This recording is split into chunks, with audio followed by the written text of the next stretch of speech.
نے چونکہ ہمیں جو تصورات دی ہے نا اس کے اندر بنیادی طور پر ہمیں فکر و عمل کی درستگی کا کہا ہے.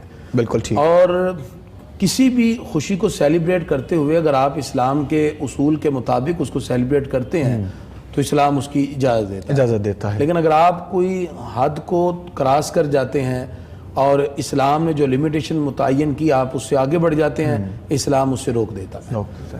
اگر آپ نئے سال کی خوشی کے اندر کوئی پروگرام کا اہتمام کرنا چاہتے ہیں تو ٹھیک ہے, آپ اس کو اسلامک اصول کے مطابق, کہ اللہ تعالیٰ نے قرآن مجید فرقان حمید میں واضح طور پر ارشاد فرمایا ان الدین عند اللہ الاسلام, اللہ کے ہاں اگر کوئی دین قابل قبول ہے وہ فقط دین اسلام ہے.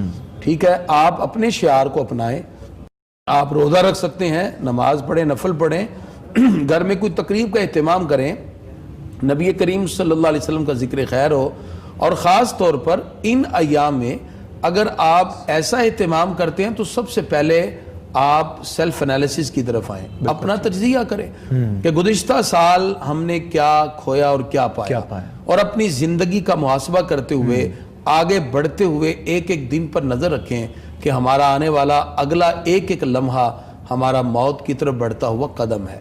جب انسان ان چیزوں کی طرف غور کرتا ہے تو پھر یقیناً وہ نیکی اور صالحیت کی طرف بڑھتا جاتا ہے. حضرت شیخ سعدی رحمۃ اللہ تعالی علیہ جس طرح اپنے مقدمہ گلستان کے اندر آپ فرماتے ہیں, انسان جب تو خوشیاں اور نعمتیں دیکھ کر فرح و شاداں ہوتا ہے تو اس بات پہ غور کر کہ وہ رب ہے جس نے تمہیں یہ نعمتیں عطا کی. ابرو بادو مہو خورشید درکارند تاتو نانے بکفاری بغفلت نخوری. اے انسان, یہ ساری نعمتیں جو تیرے پاس آ گئیں یہ ساری کی ساری رب نے تجھ تک پہنچانے کے لیے کائنات کے ایک نظام کو مرتب کیا, اور یہ سب چیزیں تیرے پاس ہیں. اے بندے ذرا تو غور تو کر, جس رب نے تجھے اتنی نعمتوں سے نوازنے کے لیے پوری کائنات کے نظام کو متحرک کر دیا, تو اپنے رب کے لیے کیا کر رہا. اللہ, یہ جو انالیسز ہے, تجزیہ ہے, سیلف اکاؤنٹیبلٹی ہے, آپ اپنے باطن کی طرف غور کرتے ہیں, صوفیہ سے مراقبہ سے تعبیر کرتے ہیں, اس سے پھر انسان کو اپنی آنے والی زندگی میں اور بہتری کی طرف بڑھنے کے جذبات پیدا ہوتے ہیں. نبی کریم صلی اللہ علیہ وسلم ارشاد فرماتے ہیں قیامت کے دن کوئی اپنے قدم نہیں اٹھا سکے گا جب تک کہ 5 سوالوں کا جواب نہ دے. اس میں پہلا سوال یہ ہوگا کہ پروردگار نے تمہیں جو زندگی دی تم نے اس کو کہاں گزارا. دوسرا سوال ہوگا تمہیں جوانی کی نعمت سے نوازا, تم نے جوانی کدھر گزاری.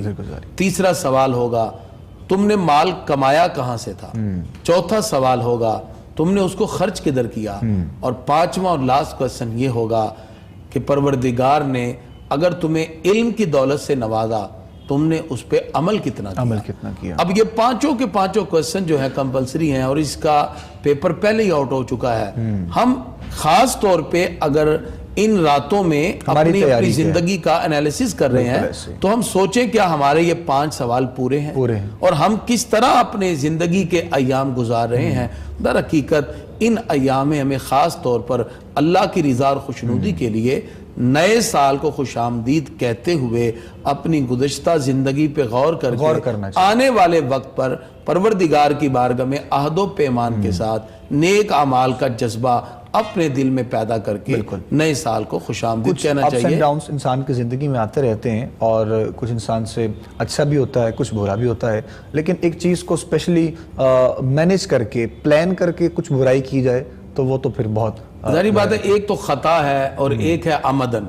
اگر آپ اس رات میں آپ کہہ رہے ہیں جی ہیپی نیو ایئر منانا ہے, پورے لاہور میں شراب ہی نہیں مل رہی ہے, برائیوں کے آپ نے پروگرام منعقد کیے ہیں, باقاعدہ طور پر آپ یہ ساری چیزیں تو چونکہ پری پلان ہے, اور اسلام کسی ایسے گناہ کی ہرگز اجازت نہیں دے گا کہ جس کے اندر آپ مل کر اجتماعی طور پر کسی گناہ کے مرتکب ہوتے ہیں. لہذا ایسی تقاریب میں نہ شامل ہونا چاہیے, نہ اس طرح کے پروگرام میں کہ جس میں اسلام کے اصول و قواعد کے حوالے سے آپ کے ہاتھ سے دامن چھوٹتا ہوا دکھائی دے. آپ انفرادی طور پر یا اجتماعی طور پر اپنے گھر میں کسی محفل کا اہتمام کریں, آپ عبادت اور ریاضت کریں, نوافل کی کثرت کریں, رب کی بارگاہ میں دعا کریں, اور نئے سال کو ویلکم کرتے ہوئے اپنی دعاؤں کے ساتھ کہ پروردگار گزشتہ گناہوں کو معاف فرمائے, آئندہ آنے والے وقت میں پروردگار ہمیں نیکی کی طرف بڑھنے کی توفیق دے. اس انداز میں اگر آپ اس کو ویلکم کرتے ہیں اور یہ الفاظ اور یہ جملے یہ باتیں یہ سارے کی ساری چیزیں جو آپ کی ذات اور ہستی کے ساتھ متعلق ہوتی ہیں اس کی طرف جائیں تو یقیناً پھر کامیابیاں آپ کی طرف گیٹ ٹوگیدر ہی ہے، مطلب سب کو اکٹھا ہی کرنا ہے، تو اس انداز میں بھی آپ کر سکتے ہیں. بالکل. صوفیہ اس کو 4 درجے میں کہتے ہیں، وہی میں بتا دوں. صوفیہ کہتے ہیں 4 درجے ہیں، حکمت ہے، شجاعت ہے، عفت اور عدالت ہے. ان چاروں کو اگر آپ ایکویلٹی کے ساتھ رکھتے ہیں اور اس میں سملیرٹی پیدا کرتے ہیں تو کامیاب ہے. حکمت کیا ہے؟ آپ اپنی دانش و بینش کے ساتھ اپنی عقل اور فہم و ادراک سے کسی شے کی حقیقت کو جانیں. جب شے کی ریالٹی کو جانتے ہیں تو آپ کو حکمت نصیب ہوتی ہے. اور دوسری چیز شجاعت ہے. شجاعت کیا ہے؟ آپ کے اندر نیگیٹو فورسز جو پیدا ہو رہی ہیں آپ اس پر کنٹرول حاصل کر لیں تو آپ کو شجاعت نصیب ہوتی ہے. اور عفت کیا ہے؟